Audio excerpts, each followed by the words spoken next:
Hey YouTube, Shepworks here with a deck profile of the April 1st Qliphort deck profile that I got first place at my locals last Saturday, and let's just get right into it. I was never really good at intros, so let's just get into it. 2 Scout, 3 Helix, 3 Carrier, 2 Disc, 2 Stealth, 2 Shell, and 1 Towers. I'll explain everything after I finish the full deck profile, like what I run, and what my matches up, what my matches were last Saturday at my locals. So anyway, 3 Summer's Art, 2 Duality, and one of my favorite cards that I ran 3 of that just dominated pretty much everything other than the mirror match was a 3 Necro Valley, and I'll explain why after I finish the profile. 1 Sacrifice and 1 Book of Moon. I'll also explain why I don't run certain cards. Okay, so that's spell lineup. 3 Phoenix Chain, 3 Mind Crush, just because they're the best trap cards to run 3 of right now. 1 Compulse, 1 Mirror Force, 1 Torrential, 1 Vanities, 1 Skill Drain, the obvious. 1 Bombless, 1 Recollate, 1 Climate Change, and 1 Soul Transition. Okay, basically, the reason why I play what I play is because, to me, Towers is just really good right now, because if you just get them out, you basically just win even against Necros. Necros just can't get Towers out, and if you bring them out, they pretty much just have to scoop. There's no way around him at all. The reason why I play 2 Shell is pretty much just because it's a scale 9, and I feel like you have to run a lot more monsters in the deck just to make it more consistent, since you can't really search with Scout that much. 2 Stealth, the 2 Disc, obviously, just the normal stuff. 3 Carriers, the 3 Helix, and the 2 Scout. And the reason why I don't play Monolith is, 1, I don't have it. Honestly, I would play Monolith if I had it, and what I would take out is just 1 Stealth. So that's pretty much the monster lineup. And if I wanted to play 2 Monolith, if I got my hands on it, I would take out the 1 Shell, and I'd probably take out Towers for him, but that's a thing. The other situation I would put in Monolith for is just to add him in and just take out the Shell and add into Monolith. And with the spells, with the 1-ofs, the Book of Moon, and Sacrifice, the reason why I don't play Rogeki is, again, I don't have it, but what I would take out for it is probably 1 Necro Valley. And here's something that I really want to go into. That was my MVP of my locals last Saturday. The reason why I decided to play Necro Valley is because it's just another Floodgate-based card that can lock down a lot of decks, including Valcanics, Necros, Shaddoll, and pretty much the only matchup where this is not good in, but could be useful in some situations, is the mirror match. Since a lot of players are switching to the Swords of Dawn in Qliphort to recycle Sacrifice, you could just play this and lock them down. And the reason why it's good against Shaddolls, Necros, and Valcanics is because let's just start off with Necros. You play this while they have stuff in their graveyard, they can't really search for their continuous spells. They can't, not their continuous spells, their ritual cards to keep playing their deck. They can't summon Trishula by banishing stuff from their graveyard to summon him. It's overall just a really good card just to stop Necros. How it stops the Shaddolls is when they go to try to recycle their Shaddoll fusion when you destroy their fusion, or any card in their graveyard. They can't, obviously, and if they try to go Dark Armored Dragon, of course they can't activate the effect. They can't summon Black Lizard Soldier. It's just really good right now, and how it stops Volcanics is, since Volcanics love to recycle their stuff, since that's just basically what the deck does, you just play this while they have all 3 of their Volcanic shells in the graveyard, and they can't recycle it.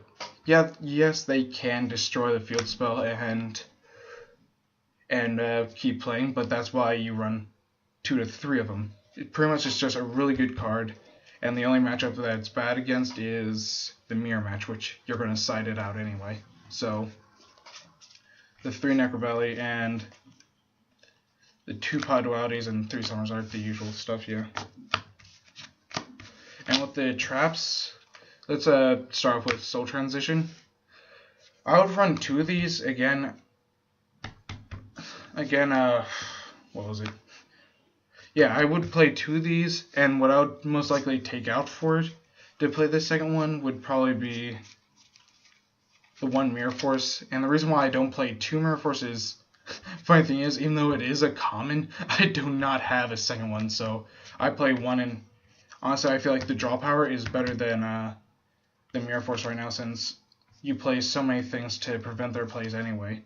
But as of right now, for what it did at my locals, the 1 Mirror Force and 1 Soul Transition did fine, and you kind of have to play Climate Change and Reclate, since Reclate is really good against Necroz and just a bunch of different other matchups, since it's basically just a searchable skill drain, or whatever you want to call it. And the reason why I play Bombless, Torrential, and Compulse is because Compulse is good against Shaddolls, Burning Abyss, and Necroz. And how this is good against Necroz is, 1, it gets rid of the Jinlock, which Qliphort isn't really hurt by anyway, but it's still good to stop that. And if they have a Trish on board, you pretty much just go Compulse their Trish, and then play Mind Crush if you have a Mind Crush and Compulse set, to just get it out of the way. That's just another way to get off the board. Or you could actually use this combo against any one of their annoying cards that they have on the board. I would say the biggest weakness of this deck would be Denko Saga, but Denko Saga is just a really annoying card for any deck, really. And I do want to get into my side deck real quick, because that is actually something that really helped me out with my locals last Saturday. And this is my side deck that I have. 2 Dark Hole, mainly just because it does kind of hurt Shaddolls, because when they had those big boards, you could just go Dark Hole, then Pendulum summon your monsters, and just pretty much attack for a game. For the mirror match, the 2 Spell Shattering Arrows and 3 MSTs. The reason why I don't main MST is because I feel like right now isn't really a good time to main it. Plus, not really anybody's expecting Qliphort anymore. Yes, they will kind of be expecting it, but it's kind of like Qliphort turned into like a tier 2 deck, I feel like. So when people see Qliphort citing just a bunch of random stuff, since they're mainly citing for Necroz, Satellar Knight, and Shaddoll, they're not really worried about Qliphorts anymore. The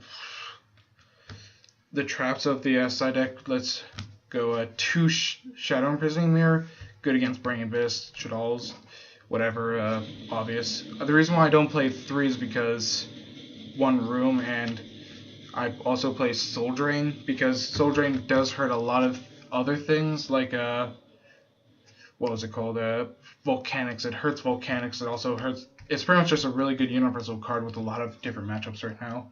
And here's a card that not a lot of people are playing, Double Debunk. The reason why I play Debunk is because it is good against Necroz for when they're searching or when they're trying to protect their stuff. Just go Debunk and it stops their search power. Also, another really good card against Necroz is Iron Imperiling Wall. And the reason why I say it's good against Necroz is because with this on the board, yes, they can still search through effects from their hand, but they can't cycle through their deck by banishing stuff for their continuous roll. It's pretty much the same reason as Necros, not Necros, Necro Valley.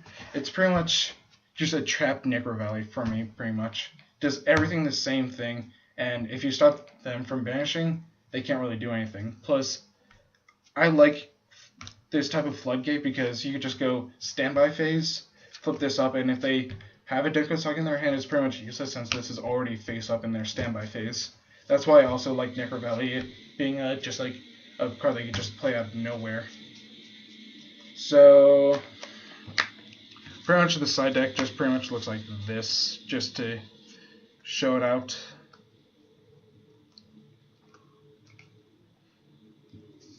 The 2 Dark Hole. Pretty much this is the side deck. 3 Iron Peeling Wall, 2 Debunk, 2 Dark Hole, 2 Shadow Imprisoning Mirror, spell Shattering Arrow, 3 Mystical Spice Typhoon, 2 Shadow Imprisoning Mirror, and 1 Soul Drain. So yeah, this is Shapeworks starting off my April 1st Qliphort deck that I got first place at my locals. And just to add as a thing at the end, I will most likely be taking this, not this exact build of Qliphort's, to Nationals this year, but I will be most likely be taking Qliphort to Nationals just because I tried Shaddolls, but I couldn't really get into it. Plus, Shaddolls I've been playing with my good friend and teammate, Racco the Fox Kid. I'll link his channel in the description. I've been practicing with him with different builds of Shaddolls, and I learned the deck and I got really good at it, but the Shaddoll Star Seraph build, I'm not really a fan of, and I tried getting into it, but I just couldn't. So I just feel comfortable using the deck that I got my invite in the first place, which is Qliphort. So anyway, that's on the Shapeworks, and have a good day.